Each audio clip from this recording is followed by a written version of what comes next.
You know, when I think about my early career, the things that stand out to me are the long hours that I worked and my coworkers and customers who became friends and I still stay in touch with today. I worked for a guy in my younger days that when he walked by my desk on Friday evenings to lock the doors, that he would always say, "Let's call it a week because we've called it everything else." And this quote I still use today. I look around, I see families, and I think about where they're living now, and I realize how they got the mortgage on that house. And I realize that I was a little part of that at the time. Now, they could have done it without me, but still, that's something that has stayed in my mind for a long time. It's very interesting. I've talked to other bankers, the same thing. They had the same feeling.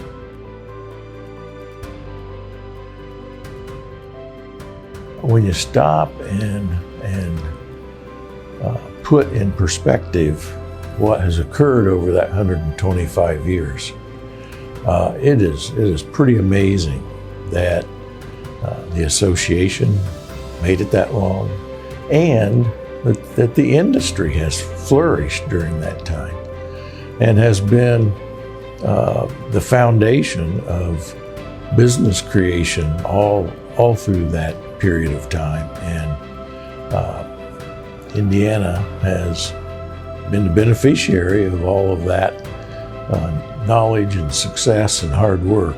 I'm very proud to have been affiliated with the banking industry for 47 years and the trade associations for 26. So I've been very fortunate. I'm very proud of all of that work. Oh, the legacy of IBA is a very powerful one.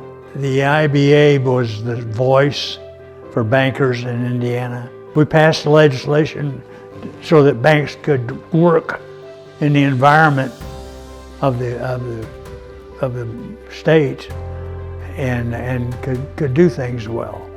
From being a leader in the association, I'm more proud of the people who worked with me and who worked for me. So some fantastic people.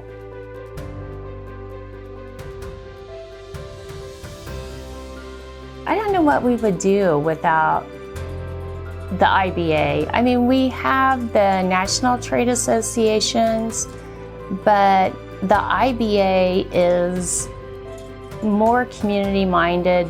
They're more in touch with what's going on here in the state. I think historically the IBA is just a premier organization that is there to benefit banks, and they share the same values that we all do.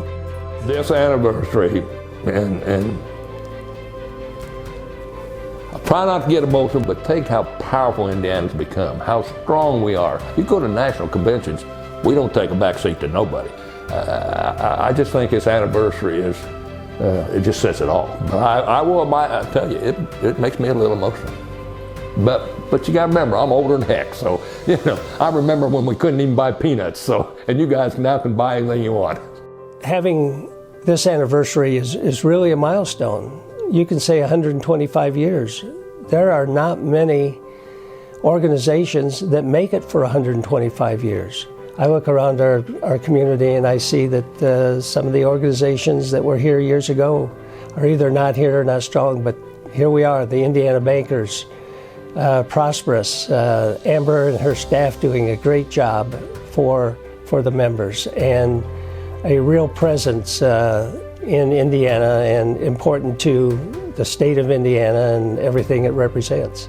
I think the legacy of the IBA is that they've been there for 125 years supporting the banks, educating the bankers, advocating for the bankers across the state, regardless of what the issue is. We have somebody that we know is going to be on our side, and we'll go to the State House or to Congress at the federal level and help us tell our stories and make sure we're abreast of what the current issues are.